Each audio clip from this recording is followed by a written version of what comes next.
భద్రాద్రి కొత్తగూడెం జిల్లాలో వెలుగు చూసిన పోడు భూముల వివాదంపై మంత్రి సీతక్క తీవ్ర ఆందోళన వ్యక్తం చేశారు. మునుబోతుల గూడెంకు చెందిన గుత్తికోయలపై అటవీశాఖ అధికారులు దాడి చేయడాన్ని ఆమె తీవ్రంగా ఖండించారు. అటవీ భూములను పరిరక్షించడం ప్రభుత్వ ప్రాధాన్యత అయినప్పటికీ తరతరాలుగా పోడు భూములే ఆధారంగా జీవనం సాగిస్తున్న గిరిజన బిడ్డలపై అటవీశాఖ అధికారులు మానవతా దృక్పథంతో వ్యవహరించాలని సూచించారు. మనుబోతుల గూడెం వివాదంపై అటవీశాఖ మంత్రి కొండా సురేఖ దృష్టికి తీసుకెళ్లారు మంత్రి సీతక్క. దీనిపై పూర్తి స్థాయిలో విచారణ జరిపించాలని విజ్ఞప్తి కూడా చేశారు. ఈ ఘటనపై సమగ్ర నివేదికను సమర్పించాలని అటవీశాఖ ఉన్నతాధికారులకు ఆదేశాలు జారీ చేశారు మంత్రి కొండా సురేఖ. రాష్ట్ర ప్రభుత్వం అడవుల పరిరక్షణతో పాటు గిరిజనుల హక్కులు, సంక్షేమం, జీవనోపాధి సంరక్షణకు సమాన ప్రాధాన్యమిస్తుందని స్పష్టం చేశారు మంత్రి కొండా సురేఖ.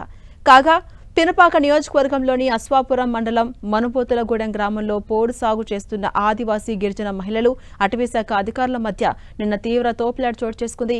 ఈ ఘటనలో ఓ గిరిజన మహిళ పోడు రైతుపై ఫారెస్ట్ అధికారి దాడి చేయడంతో ఆమె స్పృహ కోల్పోయింది. దీంతో అక్కడున్న తోటి మహిళలు తీవ్ర ఆందోళనకు గురై నిరసన వ్యక్తం చేశారు. పోడు భూముల విషయంలో అటవీశాఖ అధికారుల తీరుపై గిరిజన సంఘాలు తీవ్ర ఆగ్రహాన్ని వ్యక్తం చేశాయి.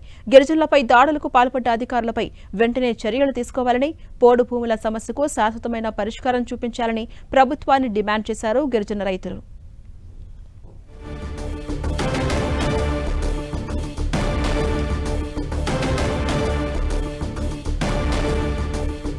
భద్రాద్రి కొత్తగూడెం జిల్లాలో వెలుగు చూసిన పోడు భూముల వివాదంపై మంత్రి సీతక్క తీవ్ర ఆందోళన వ్యక్తం చేశారు. మనుబోతుల గూడెంకు చెందిన గుత్తికోయలపై అటవీశాఖ అధికారులు దాడి చేయడాన్ని ఆమె తీవ్రంగా ఖండించారు.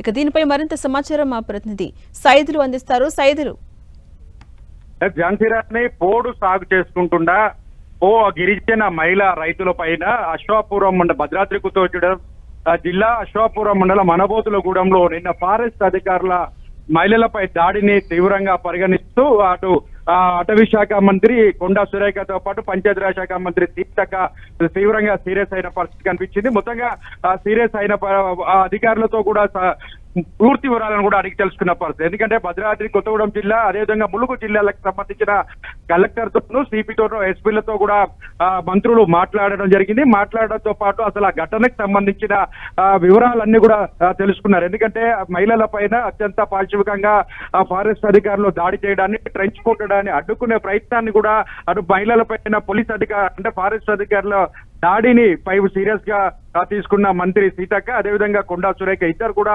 ఆగ్రహం వ్యక్తం చేసిన పరిస్థితి కనిపిస్తుంది. ఎందుకంటే ఒకవైపు రాష్ట్ర ప్రభుత్వం అధికారంలోకి వచ్చిన తర్వాత ప్రజా పరిపాలనలో పోడు సాగు చేసుకుంటున్న రైతుల జోలుకు వెళ్ళమని కూడా స్పష్టంగా చేసిన ప్రకటన ఉంది. అదేవిధంగా ఇప్పుడు తీరా చూస్తే పోడు గతం నుండి చేసుకుంటున్న పోడు సాగుదారులపై ఎటువంటి చర్యలు తీసుకోబోమని, కొత్తగా పోడు సాగు చేసుకుంటున్న రైతుల పట్ల మాత్రం పోడు వ్యవహారదారుల పైన కొంత చర్యలు తీసుకునే అవకాశం ఉన్నట్లుగా కూడా అధికారుల దృష్టికి తీసుకెళ్లిన పరిస్థితి. ఎందుకంటే అటు ప్రభుత్వమే పోడు వ్యవసాయాన్ని, అడవిని కాపాడుకునే బాధ్యత రాష్ట్ర ప్రభుత్వం ఉంది కాబట్టి అడవిని కాపాడుకునే దాంట్లో పూర్తి స్థాయిలో ప్రభుత్వం బాధ్యత తీసుకుంటుందని కూడా ఇప్పటికే అధికారులకు స్పష్టం చేసిన పరిస్థితి. కొత్తగా పోడు సాగు చేయడం కానీ, పోడు నరకడం కానీ లాంటి ఎవరు కూడా తీసుకోవద్దని అటు ప్రభుత్వం నుంచి కూడా సీరియస్ గా వ్యవహరిస్తామని కూడా చర్యలు తీసుకుంటామని కూడా హెచ్చరికలు జారీ చేసిన పరిస్థితి.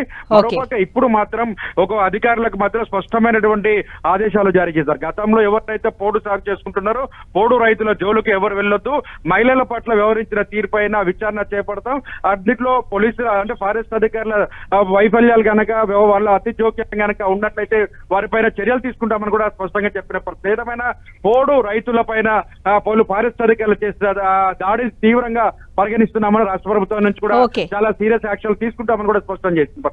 Right, thank you Saidulu.